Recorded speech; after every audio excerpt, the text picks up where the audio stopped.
यह सबसे कठिन समय नहीं, नहीं, यह सबसे कठिन समय नहीं। अभी भी दबा है चिड़िया की चोंच में तिनका और वह उड़ने की तैयारी में है। अभी भी झड़ती हुई पत्ती थामने को बैठा है हाथ एक। अभी भी भीड़ है स्टेशन पर, अभी भी एक रेलगाड़ी जाती है गंतव्य तक जहाँ कोई कर रहा होगा प्रतीक्षा। तो देख लेते हैं यहाँ तक इन लाइन्स का क्या मतलब है।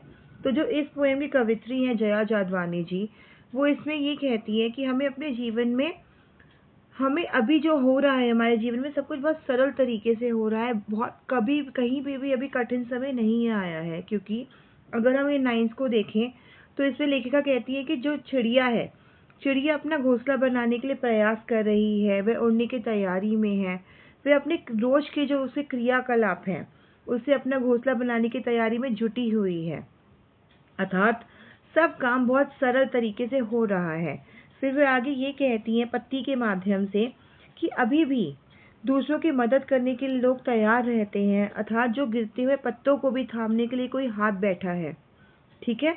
और आगे वो रेलगाड़ी के माध्यम से ये कहती है कि अभी भी लोग स्टेशन पर आते जाते रहते हैं, अभी भी एक रेलगाड़ी जाती है जो यात्रियों को एक स्थान से दूसरे स्थान तक, उनकी मंजिल, उनके गंतव्य, उनके डेस्टिनेशन तक उन्हें पहुंचाती है, जहाँ पर उनकी कोई वेट कर रहा होगा, जहाँ पर उनका कोई, जैसे उनकी कोई प्रतीक्षा कर रहा होगा।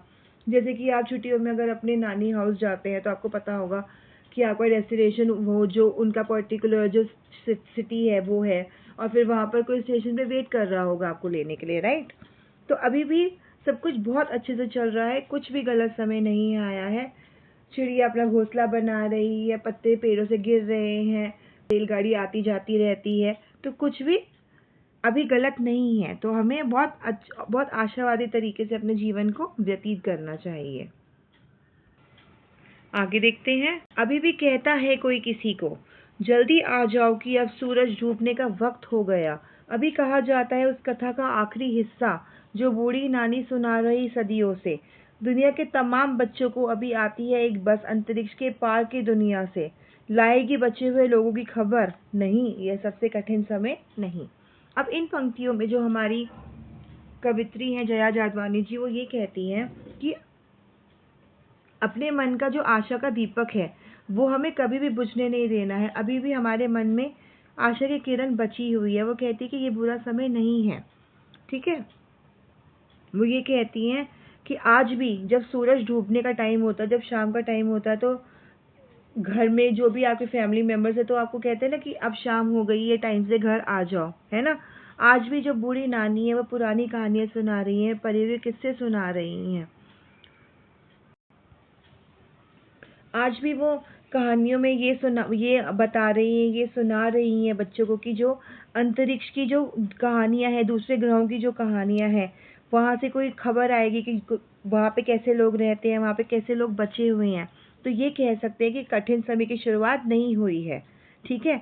तो ये जब जब सारे क्रियाकलाप डेली के जो डेली कोर्स हैं जब बहुत अच्छे से चल रहे हैं, बहुत सहज और सरल तरीके से चल रहे हैं, तो हम कभी भी ये नहीं कह सकते कि कठिन समय आ गया है।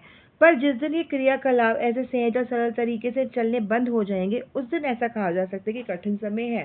पर ऐसा कुछ भी नहीं है। ठीक है। और हम सभी अपना अपना कार्य कर रहे हैं, तो ये नहीं कहा जा सकता कि कठिन समय आ गया है। या इस पोएम से हमें ये शिक्षा मिलती है कि हमें हमेशा हमारे लाइफ में एक पॉजिटिव अप्रोच रखनी चाहिए कि नहीं, कुछ भी गलत नहीं है, सब कुछ बहुत पॉजिटिव चल रहा है, हमें बस आगे आगे बढ़ने के लिए मेहनत करते रहना होगा, कभी भी हार नहीं माननी है। ठीक है। आशा है आपको ये पोएम पसंद आई होगी। Thank you.